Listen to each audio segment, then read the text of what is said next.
Hi, I'm Metta Spencer. Today is Wednesday, November the 6th, 2024, the day after the U.S. election that brings Trump back to his second term. And like everybody else, I'm trying to figure out what that was all about. What does it mean? And I'm especially interested because I'm a dual citizen, U.S. and Canada. But even people who are not American had better pay attention to this because it's going to affect the whole world. Question is, what are these people, these voters, upset about? Clearly, it's a protest. Clearly, they're angry about something, and they are indignant about the current lifestyle that is, and the institutions that are running their lives, and are really troubled and angry, and Trump is speaking for them.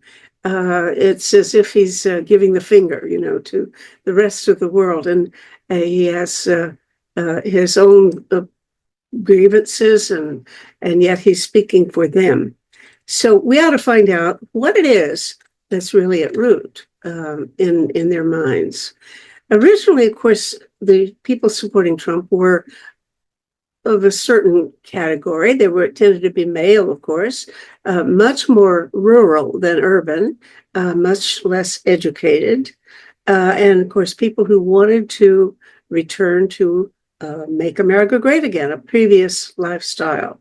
But the people who have been supporting him in this recent election, he's picked up support in places that you can't think logically that those people have any reason to support him. Muslims, for example, when he's clearly anti-Muslim. Blacks, many women now. People are, he's appealing to something that people from all walks of life are sometimes bothered by. So the question is, what is it? And people who try to explain it go around with a predetermined list of issues and then ask, let's say, exit poll people to prioritize which of these issues are you concerned about most, et cetera. Well, I think that's the wrong approach. Don't give us a list because maybe the answer is none of the above. It's really something else. And if you really want to find out what's eating people, give us a chance to explain it in our own words. So I want to do that. I want to experiment with something, I've never done before. I made 640 forums before, and I've never allowed myself to spend a whole forum editorializing, although I put my oar into every conversation. But this time I want to explore what I think is an underlying concern. And the way I'm going to do it is to ask people to share their memories of a particular event that made them feel unfairly treated when they thought they were powerless to defend themselves. And these that they're offended and griped still could have been something happened 20 years ago or yesterday.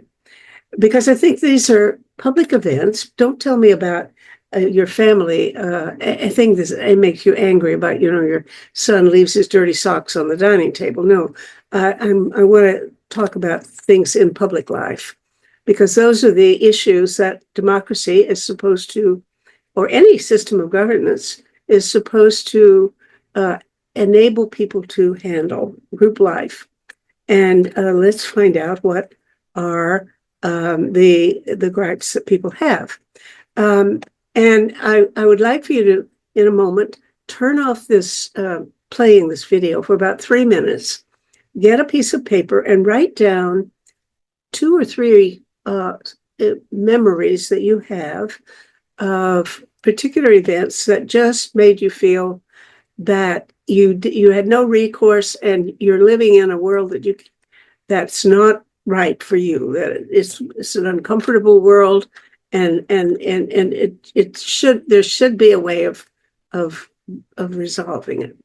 So and then come back after you've written it down. I want you to write it first, because when you come back, I'm going to tell you some stories about my own or that other people have been sharing with me that kind of, well, I don't want to bias the memories that you're going to pick. So you write it down first, and then later, after, tomorrow or sometime, make a video about 1 minute long for any one of these stories of yours and email it to me. I'd like to have it longer than 1 minute, but I'm told that if you make it more than about 1 minute, it's going to be too heavy to email it to me. So I want you to record it at a very low resolution, like 720 or something even lower, and give me permission to post it on Substack. I probably won't, I certainly probably can't pick everybody's, but I may pick enough if I see any common thread to put them together, and I might choose several. So if you're going to send it to me, please give me permission to put it in my collection. So right now, I'm going to stop my own recording, and I want you to go do this, and then after about 3 minutes or however long it takes you, come back and I'll be telling you some of my stories. Okay, welcome back. And I want to tell you about 5 things that are examples in my own life, and then I'll mention some other people that I've been talking to. One goes, a very simple one, goes back 20 years or so. I bought a teapot in a department store, brought it home, filled it with hot water to make tea, and there were little crackles that appeared all over the surface of the pot, and the water started oozing out from these little cracks. There are thousands of little cracks. So I took it back to the department store and said, something wrong with this. She said, no, you've abused it.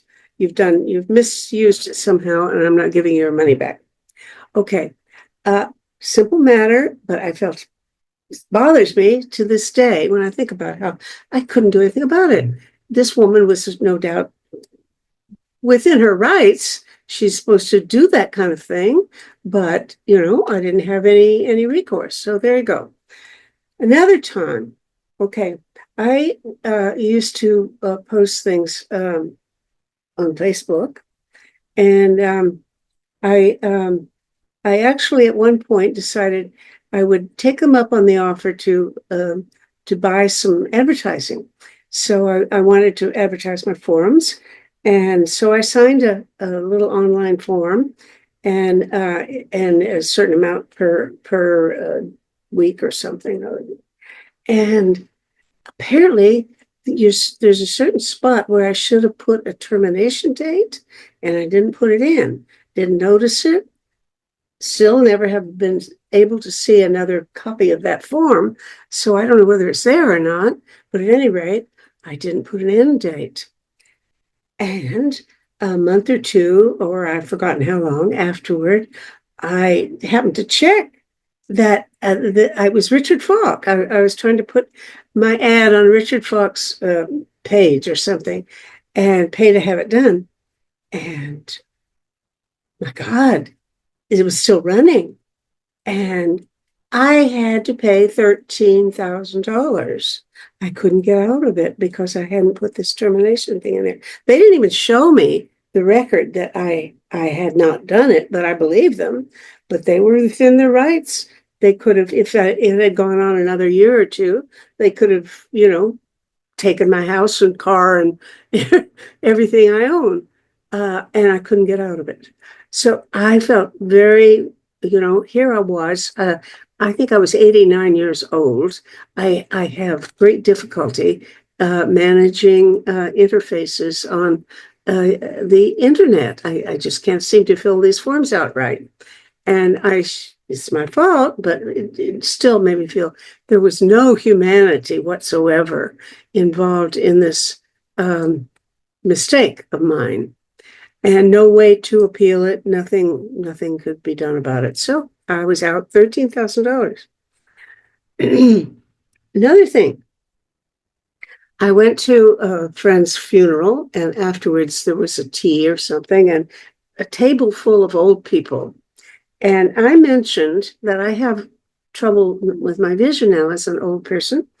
And the print that they're using that's fashionable now is sans serif. In other words, a serif actually makes it makes it much easier to read. We know this. There's research on it. And now they make very pale, thin print. And if you look at packages in your kitchen, they make anything you buy, the instruction manual is microscopic now. It's really tiny. And I mentioned this to this table full of people, and there was a loud burst. Everybody started, yes, exactly. And all these old people shared my problem. What can you do? There's no accountability. People who design web pages or magazines, I bought Wired magazine, which kept coming for a long time, but I never could read a single copy of it because it was this tiny print. And there's nothing you can do about it, you know? That's the problem. If you ask me what gripes me, it's that kind of thing. Okay, another one. I have trouble doing my online banking. It's a new thing for me, and I'm really not good at it. So I pay an assistant to help me. Well, you're not allowed to do that. The banks say that if somebody is watching you or near you when you're doing your online banking, they're probably taking advantage of you. Maybe they have a gun at your head or extorting money or something. So I was talking to a woman trying to get my password cleaned up or something at the bank, and my assistant was on the Zoom with me. So I asked her a question, and this woman on the phone heard me ask my assistant the question. So she cut off my online banking. So after 45 years with that one bank, I cannot do online banking. And I can't even call in and get my balance. Really wrong. I can take care of myself. If I need to pay somebody to help me, I will do it. And that's up to me to decide. But I have no recourse. I have to go change my bank to a different bank. And if I ever want to be able to do e-banking again. Okay, well, that's number 4. Number 5, Zoom. Every month I have a town hall where I invite activists all around the world, any of them, and I post it and I say, everybody's welcome to come to this town hall if you're an activist and talk about what's on your mind. So we have these wonderful conversations. And this last one the other day was about global warming, and I had some of the world's leading experts on global warming talking about new findings and that kind of thing. It was an excellent conversation. And all of a sudden, there was a burst in of young thugs. I think it's called Zoom bombing. And they took somehow control of my computer, and I couldn't cut them off, and I couldn't eject them.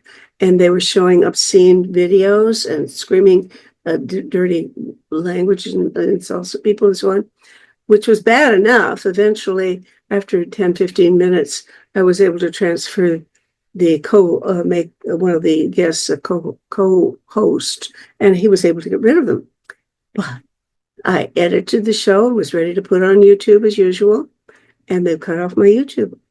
And not only did they cut off my YouTube, but I have a website with 640 videos that I've made before. And this was going to be the 639th. But I couldn't post it, and they're all gone. They've erased them because I put them on embedded instead of put the whole recording on separately. So now I don't know what I'm going to do. I'm now going to put this one up on Substack, but can I ever get back my channel, my YouTube channel? No, not very likely, apparently. only a tiny fraction of the people who get caught off because of violating community standards ever get theirs back. And of course, it wasn't that I was violating any standards, but that, it was done to me. But that didn't make any difference. They saw some dirty pictures and they cut me off. Okay, those are the kinds of things if you ask me any one day what upsets me, it might be trying to interact with the interface on an internet post or some platform where I have to fill in things and go from one page to another and click here and click there and all that. I can't do that very well, and I need help. And when I think of how many times I'm really wasting time and really angry, I spend frequently, it's 3 or 4 hours with an assistant trying to find our way through this morass of interface on either a bank or some a platform or a new app that I'm trying to use, and so on. And I get really upset about that. And I thought, well, okay, it's because I'm 93 years old. What do you expect? I mean, I'm competent now in certain areas. So, that's my problem. Well, it isn't. Because as with these other friends of mine, when I mentioned the sans serif print that we can't read, they all exploded. There were about 6 or 7 people almost stood up yelling in a support of everybody's going through this. Okay, now I talked to a friend today, came to lunch, and I asked her what is the thing that most annoys her. It was she had been swindled by something on on the internet, and she couldn't get her money back. Well, she said it really shouldn't bother me because I'm well fixed. I can afford to lose. I think it was $75. It isn't materially a big pain to me, but it just bothers me that I can't do anything about it. Bothers me too. Bothers me. Bothers me that every day I get at least one person, sometimes 4 or 5 people on the phone or on internet trying to steal from me, phishing or some other kind of swindle. Bothers me that I can't do anything to stop it or to protect myself from this kind of interruption. Get out of the bathtub to get to the phone and answer somebody who's pretending to be something that they're not. That kind of thing is actually the biggest gripe of my life right now, the most annoying problems that really upset me. And when you consider how many hours per week go into this kind of frustration, it's not a minor matter. It's a very, very real matter. Okay, so yesterday, one of my friends had been doing, working at about the polling place, I think in Virginia someplace. And this is a man who is very historically very important in the development of AI. I mean, I could tell you his credentials, but he certainly will go down in history as somebody who the history of AI. And so he knows his way around. But this is a man who, he and his wife just took a trip to Europe by cruise, and they reported afterward that when they would talk to people on the ship, that everybody's main gripe was, it is so difficult to manage the internet. It's so much of our lives are going into things that we can't cope with. And this was the chief thing. And then he's in the Netherlands and he needs to go to the washroom. So it seems now in the Netherlands, what you do, you don't have coin, you have to pay to the toilet. You put your cell phone up and push a button or something, and it lets you in the stall. Well, he tried to use it, here he was the American, trying to use a cell phone, and he got a message that something is wrong, but in 3 days they'd be able to fix it. So you can't go to the toilet for 3 days. Okay, this is the kind of thing that ripened. He was actually at the polling place yesterday, and he's, of course, not allowed to ask many questions of people about what their issues are, but they comment anyway around him. And one woman said, "I wish that we had told Kamala to put on her promise list of what she would do if elected, that she would see to it that they fix it so we can actually use the internet and not go through all of this." By golly, I think that is exactly what she should have done. Because I think what has happened is that people, I mean, look, I can pay somebody to help me. My friend at lunch can pay somebody to help me. My friend who on the cruise can take a cruise, and he's not in difficulty. He knows a lot about computers. But imagine you're a rural guy, a machinist or something, a coal miner, and you don't have any help with this, and you can't do your e-banking, or you can't go to a department store with a defective merchandise and say, "I want my money back," or etc. Okay, what would you do? I think you would be very annoyed, and you'd really think, "I want accountability. I want people to have to give an answer, not only give an answer, but I want to be able to challenge their answer. Because when I've been done dirt, I want to have some recourse. And if the government can't provide that for me, I want to go back to a simpler lifestyle." I have friends very sophisticated friends, who gave up on modern, Canadian society and went off to New Zealand, to the backwoods, to create a community, which didn't work, but of course I could have told him that, a community where people would just raise their own potatoes, and they would not, if they needed, they built a house that was made out of rammed dirt or something, so that it doesn't use much electricity or heating fuel and so on.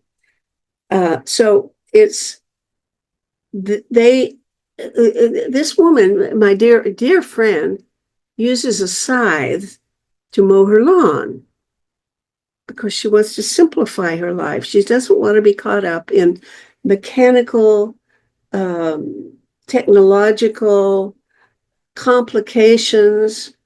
And she believes, like all of these other people who go back as far as that book, The Limits to Growth, in the 70s, all these people who say that, well, we have to cut back on our consumption because there are too many of us and we're using up all of the goods of the world and so on. Okay, so, they try to reduce their consumption. So that is one answer. People want a human relationship among the people they work with and live with and so associate with. Humane and decent and empathetic efforts to try to support and help each other. I want to get my teapot replaced, or I want to be able to do e-banking, or I want to be able to read the labels on cans. And there is no way for me to get those problems solved. I can't get my YouTube channel back. This is not right. So the woman who said, I think that if Kamala had said, "I'm going to make sure that they straighten out all these complications about the internet, And so that we handle these threats, then she might have won. I think that a good part of people who want to make America great again, or anybody else, by going backward, there's a rationale for it. I mean, I can't cope with all these internet interfaces, and I'm not the only one. Apparently, I thought it was just me, but it's not. I think what we need to do is ask people what their real problems are in public life, in their interactions in bureaucracies or in um, dealing with climate and all of these other threats, which a lot of people just give up. They don't want to think about it. I think that is the way of the future if we want to get a real solution to the problems, the political problems that people live with. Now, nobody would call my teapot a political problem, but it is the real issue that gripes me. And that kind of thing I think is very, very significant. And the people don't have a label for it. If you ask them what they're annoyed about, a lot of it is cultural things. They don't want boys and girls using the same toilets, or these transgender surgeries. They don't like that. They have a lot of concerns about newfangled so-called science, and frankly, I do too. Why not? I mean, I'm not too sure how many um, transgender athletes should be running in, what competitions they should be running in, and so on. These are not considered political problems, but I think what we want is some kind of accountability. If somebody's going to do something that affects our lives, we want to be able to do something. We have some kind of recourse, and they need to be able to.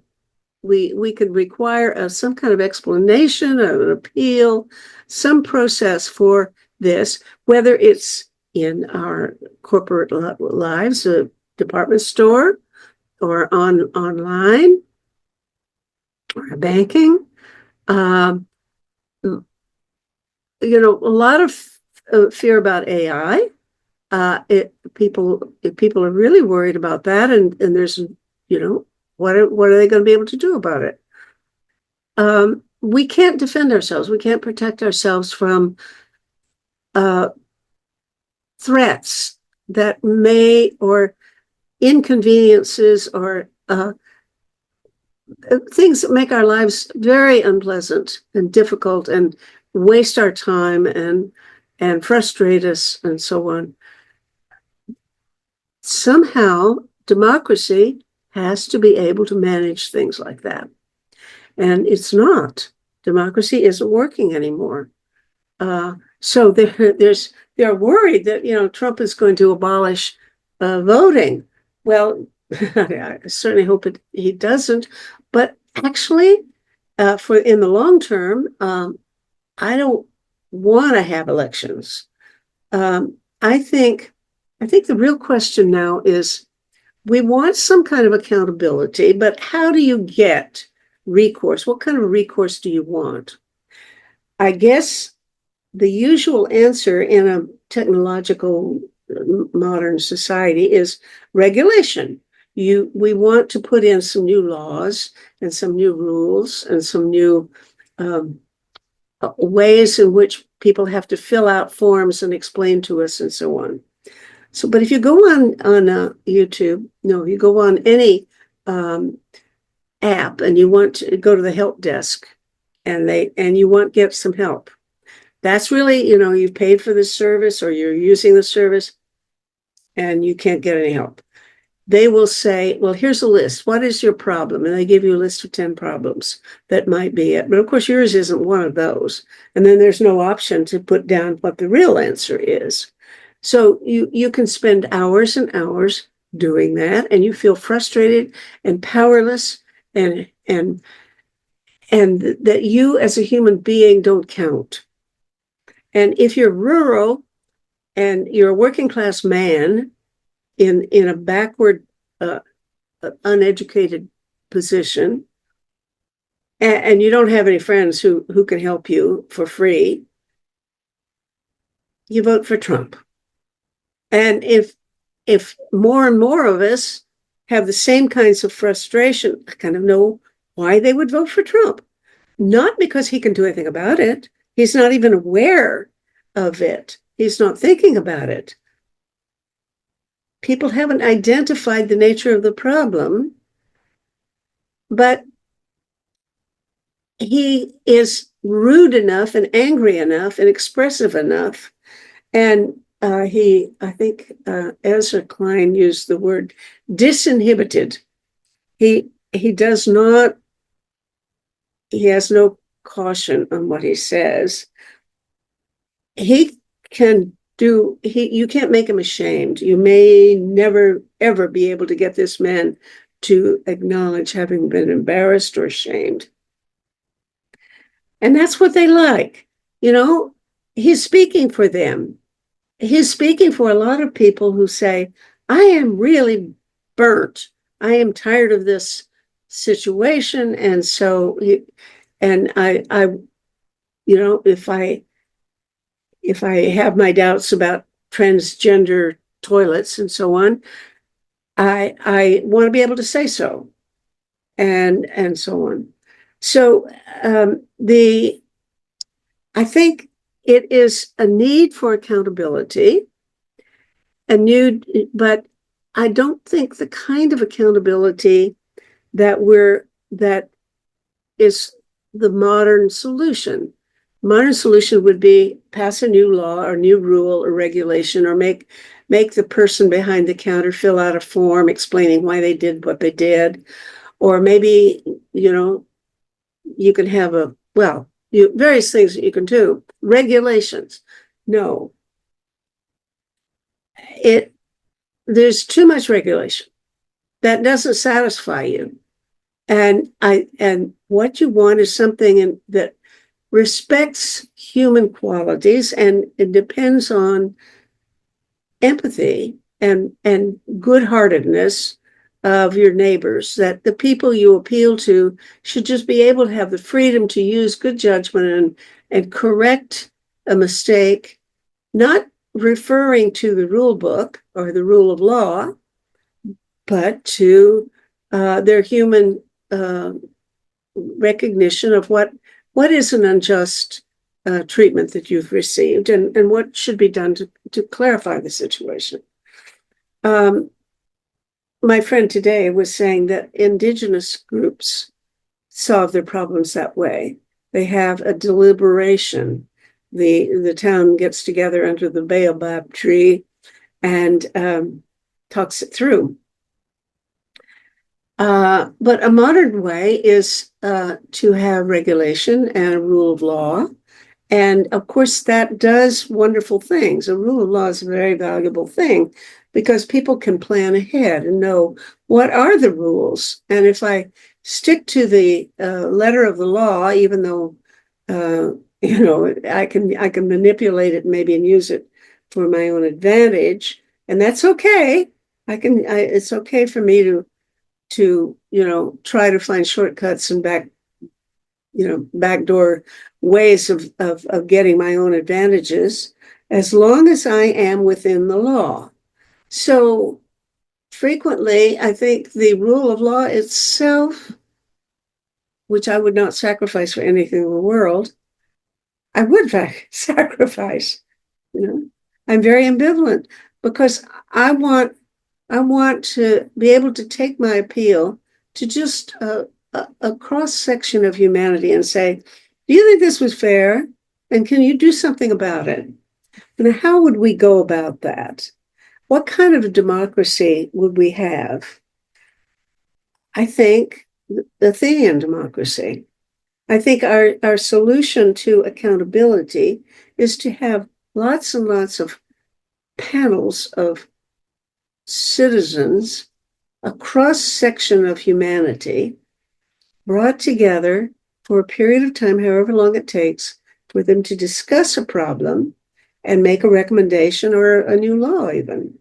I would love to see the United Nations be an outfit not an institution of nations, but a community of human beings from every part of the world. And you can do it by sortition. That's how the Greeks did it. They took you would have, if you were a citizen, it was like being on jury duty.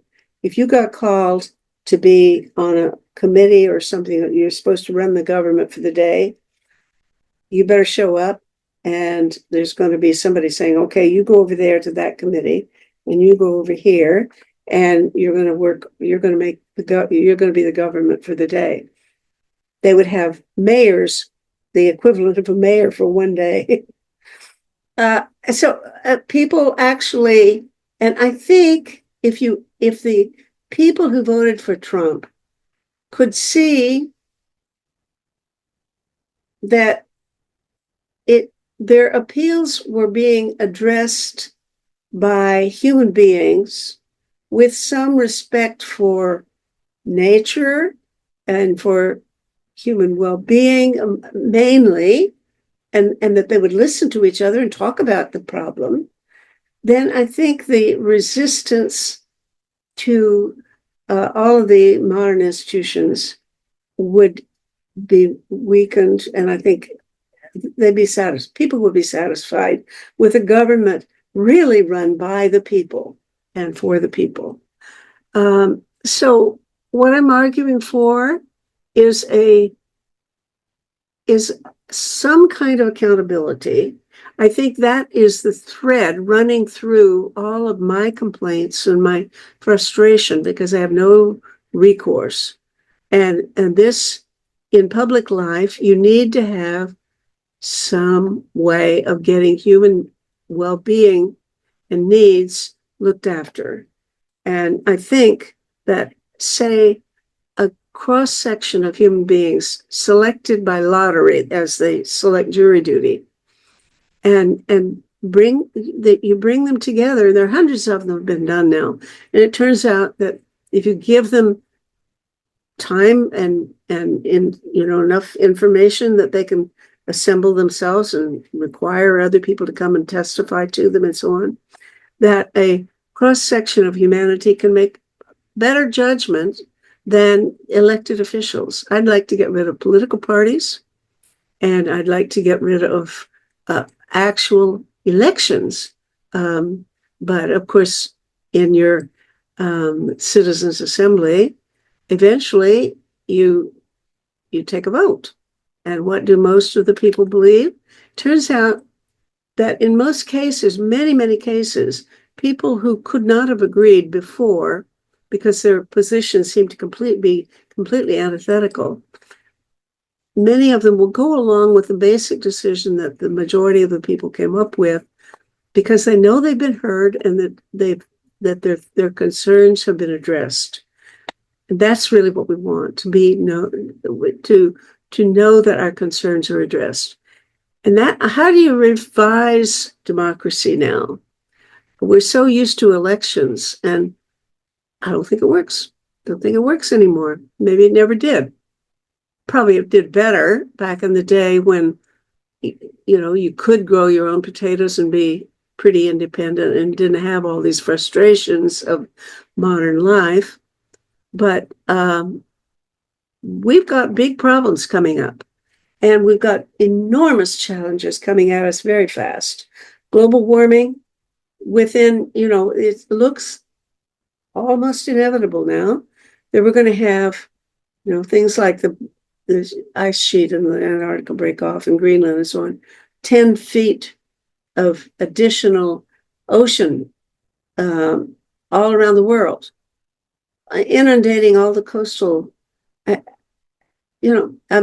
that alone, not counting the difficulty raising food because of the, soil drying up and trees burning down and all of these things.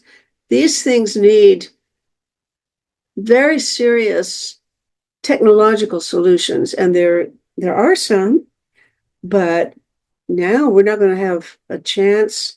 People who want to stop science, stop all these technological things that make them feel inferior because they don't know enough to evaluate these things. They want to prevent this from happening, and we need it. And of course, there really are risks. So you need to do it a little bit at a time, and stick your toe in the water and see how it's going. And if there's a problem, then you can solve it as you go along. But it's too late now to just wait and do the research. So we need all of these solutions, technological solutions to global warming. They're not even going to be on the agenda. They're not on the agenda now. But boy, when Trump gets into power, he doesn't even believe there is such a thing as global warming. Vaccines, other, AI. What's going to happen, when in a few years, nobody will want to have a car because you will call an electric driverless taxi, and for almost no, because it's run on electrical power from the sun, it's very, very cheap. You'll be able to go from Washington to New York for $20 in your own taxi. So we can plant trees in all these parking lots. We don't need the taxis don't stop and park. They just let you out and go on. Okay, but what's that going to do for the jobs of the truck drivers and the taxi drivers and Lord knows what else? You got to think about that now, and we're not going to be able to even allowed to talk about it. These are issues that must be faced. And yet I understand why people would just like to say, well, if we just go back to nature and live simply and don't, I know people who don't even have email, don't have a computer because they want to simplify their lives. Well, I'm sorry. I don't think it'll work. And I don't want to do that. That's not my solution. But I understand it. And I think we have to talk to people about it and have a real discussion by ordinary citizens about all the grounds for our misapprehensions and our concerns about the threats that these looming technological advances are posing for us. That's all. That's all I have to say. I don't know how to make that happen, but let me have your videos, if you will, mspencer@web.net.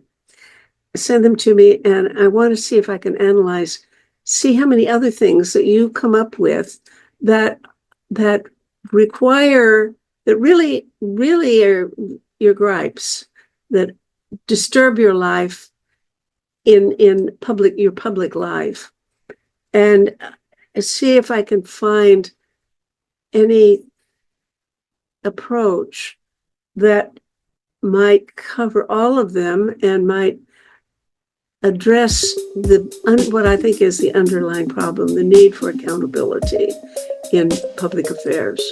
So thank you all.